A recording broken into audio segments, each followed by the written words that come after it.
What I love is that they've been really inventive about what they're trying to achieve. Every part of it was handled differently. Like, you don't have a ticket, you have a key to get in. And by thinking about it in so many different ways, that it's not just like, oh, we've got to put on a gig, so we're going to put on a gig. Takes the music and makes it a lot more interesting. But they thought about it in almost a three-dimensional way and then put it into the kind of digital sphere and also into a way that will engage people who had never been to a kind of gig or any sort of performance before.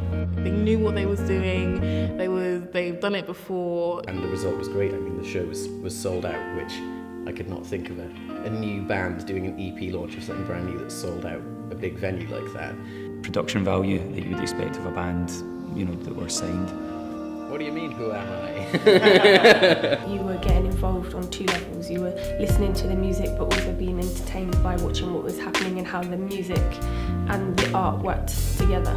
They had a narrative in mind that the songs and the theme of everything had a story, and that while I had a lot of creative freedom, they had lots of input and ideas, and it wasn't like a band and someone doing visuals, but more like a team of people working together to create this story through visuals and music. It was kind of like an Alice in Wonderland theme, so I was thinking about surreal colours. I ended up making something special, writing all custom software just for this gig, so that the kind of video projection and mapping of the household kind of items and adding windows and picture frames and stuff to the space could be done.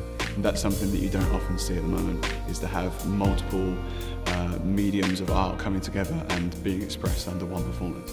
The music industry's changed so much. It's no longer just about buying the music you like and kind of owning this digital artifact, but more that people want to pay for experiences. We didn't want people to just be able to tick a box on Facebook. It was about making the whole thing a real experience. It wasn't like they just played, but there was this whole other element to it. That's something that people will continue to want to pay for.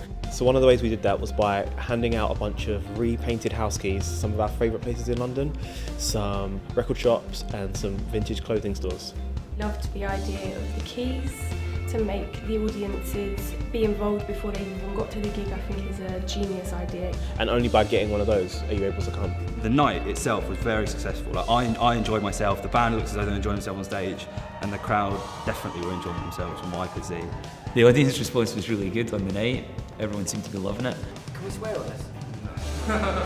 I just loved them. I was at the front of the stage, wanting to dance. I thought it was brilliant. I loved it. I brought a friend of mine along and we had a good old dance. Amazing. It was incredible. I had so much fun. The kind of audience reaction was really great. I mean, everyone obviously loved it. It was a really great Friday night out, actually. We were all at the front, just dancing. The singers were phenomenal. It was, for me, my job was so simple and easy because everybody knew what they was doing and we just kind of came together to create this amazing show.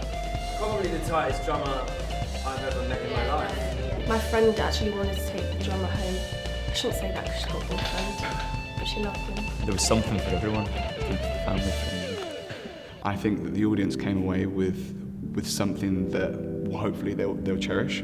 The show and this space and the visuals had a narrative and a theme that all tied together. That came even before the gig with the handing out of the keys. That's something that they can keep and hopefully will be a token that they remember. This idea of home and what is it? Is it a place or a group of people? I haven't seen anything that's like that from a new young band. That they walked away with an experience that challenged what they would have expected from us. I want to see them on the Glastonbury stage one day. Because you've got a great voice, you've got some great songs, the band sound really tight, and it's just about keeping going. And then walking down the street one day and finding that somebody's singing one of your songs.